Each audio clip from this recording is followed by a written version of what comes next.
E então, nessa seção correspondente, encontramos as qualificações para ser um sacerdote. Os sacerdotes foram chamados ao nível mais alto de integridade moral e santidade ritual, porque eles representavam o povo diante de Deus, mas também representavam Deus para o povo. Descobrimos por que a santidade dos sacerdotes é tão importante aqui nessa primeira sessão, logo após a ordenação da família de Arão. 2 de seus filhos caminham direto para a presença de Deus e violam flagrantemente as regras, e assim eles são consumidos pela santidade de Deus. É uma lembrança assustadora do paradoxo que existe ao vivermos na presença santa de Deus, porque é bondade pura, mas se torna perigoso para aqueles que se rebelam e insultam a santidade de Deus. Por isso é importante que os sacerdotes de Israel se tornem santos. E também que todo o povo de Israel se torne santo, que é do que se tratam as próximas sessões internas.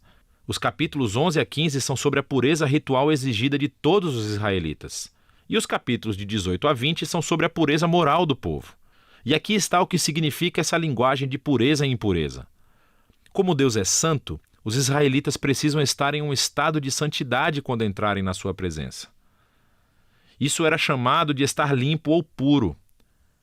A presença de Deus estava fora dos limites para qualquer um que não estivesse em um estado sagrado, e isso foi chamado de imundo ou impuro.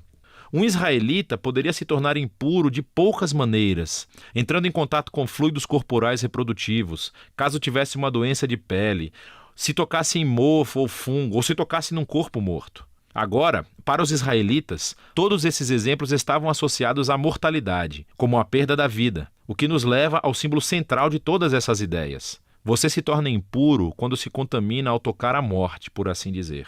E a morte é o oposto da santidade de Deus, porque a essência de Deus é a vida. Isso é realmente fundamental. Ser impuro não era simplesmente pecaminoso ou errado. Tocar esses tipos de coisas fazia parte normal da vida cotidiana, e a impureza era um estado temporário. Durava apenas uma semana ou 2 e depois acabava.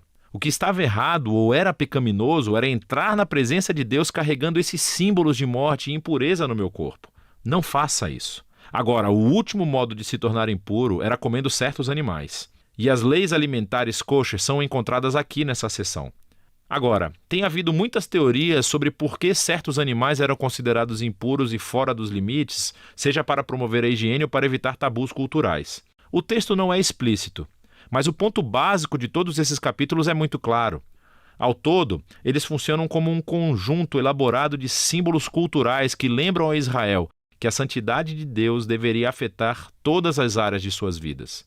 A seção correspondente aqui é sobre a pureza moral de Israel. Os israelitas foram chamados a viver de maneira diferente dos cananeus. Eles deveriam cuidar dos pobres em vez de ignorá-los. Eles deveriam ter um alto nível de integridade sexual. Eles deveriam promover a justiça em toda a terra. Aqui no meio do livro encontramos uma longa descrição de uma das festas anuais de Israel, o Dia da Expiação. As probabilidades são de que nem todo o pecado e rebelião dos israelitas seriam cobertos através dos sacrifícios individuais. E assim, uma vez por ano, o sumo sacerdote tomaria 2 bodes. Um deles se tornaria uma oferta de purificação e expiaria os pecados do povo, e o outro foi chamado de bode expiatório. O sacerdote confessaria os pecados de Israel e simbolicamente os colocaria nesse bode, e então seria lançado no deserto. Novamente, essa é uma imagem muito poderosa do desejo de Deus de remover o pecado e as suas consequências do meio do seu povo, para que Deus possa viver com eles em paz. O livro conclui com Moisés chamando Israel para ser fiel a todos os termos da aliança.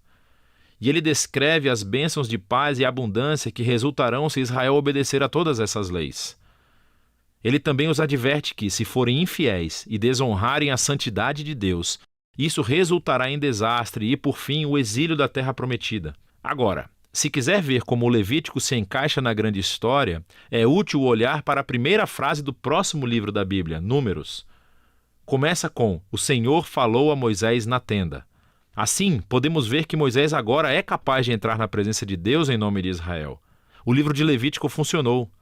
Assim, apesar do fracasso de Israel, Deus providenciou um caminho para que o seu pecado fosse coberto, para que Deus pudesse viver em paz com as pessoas pecadoras. E é disso que o livro de Levítico se trata.